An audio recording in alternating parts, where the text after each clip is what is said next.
All right, everybody. I am done with my contract here in SoCal. I've been here for about a good year in microbiology department, and I wanted to take a few minutes just to show you around before I leave officially from this facility. My hours are between 2 to 10:30, and I come in the evening time. And so the first thing I do is I start looking to see what needs to get done. For example, if there's any slides to read, like gram staining, I go ahead and read that. And then if there's anything to process, like any body fluids or any wound cultures, PCR testing that needs to be done, I'll go ahead and do that. So this is what the microscope we use here for our gram stains.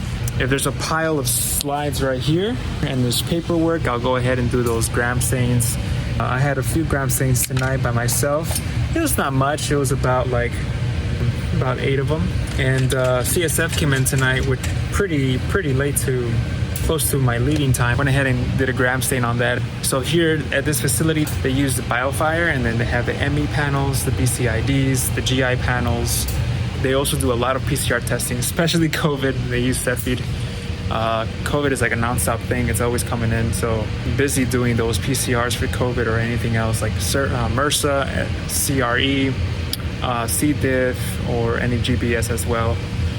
So yeah, this is the lab. This is microbiology right here. Everyone sits here in the morning to read plates. Our incubators, we got our incubator right here. This one's down. It's not working, but we got one on the other side that works just fine. Here it is. We can put all our just plates in here. Any blood cultures, wound, urine, and respiratories. All the plates go there. They get read every morning. And then depending on what type of bug it is, bacteria, right, on the plates, whether what it's growing, then we use the Vitek 2 right here. Boom. Vitek 2 for antimicrobial susceptibility testing, right? To see and figure out what type of drugs are resistant or susceptible to the bacteria. And so we have all our supplies on the other side. So whenever we plate, we have all that stuff ready to go. We got a rack full of BAP, Max, and chocolates. I'll go over there right now just to show you. But before that, I want to show you this gram staining workstation. Got all the stains here, which help us read the slides that I showed you over there where the microscope is. These are the not the incubators. These are the hoods that we use in microbiology. And then these are the things that I was talking about earlier, our plates, blood chalk, McConkey. We call them MAC as well. Obviously, these plates are selective or not selective for different bacteria that grow, and non-fermenters, fermenters, blah blah blah blah. Then we got our thio, saline for any swabs that come in, and we put it in saline, and then we start doing what we need to do. Got a little fridge here that has all the stuff that we need to do. I've been opening this fridge like all the time. This is where all my work is. And yeah, I mean, it's been a pretty good, exciting time here. And today is the last day. So just walking you through the lab. And as you can see, the Cepheid here, this bad boy, always with all these COVID tests. So we got chemistry over here. That's all chemistry, bam.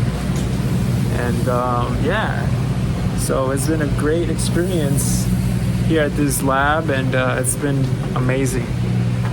That's probably why I stayed for like a whole year. But it's time to wrap it up and go.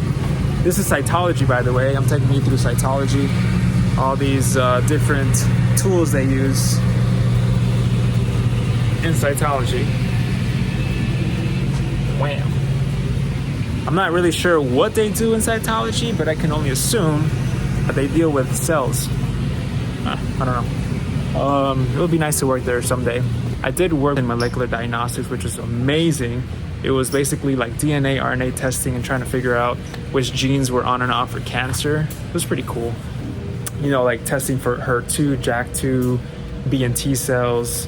To give you a little tour of microbiology department, and my contract is pretty much done. I am out. We are done. We did it. We'll let you know when the next one is.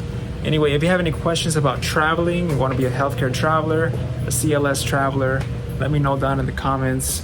I'll be more than happy to help you guys out, answer any questions you guys have. There's just so much to learn as a healthcare traveler, and I just want to make sure you guys are set on the right foot and you don't miss out on great opportunities. So see you guys. Peace out.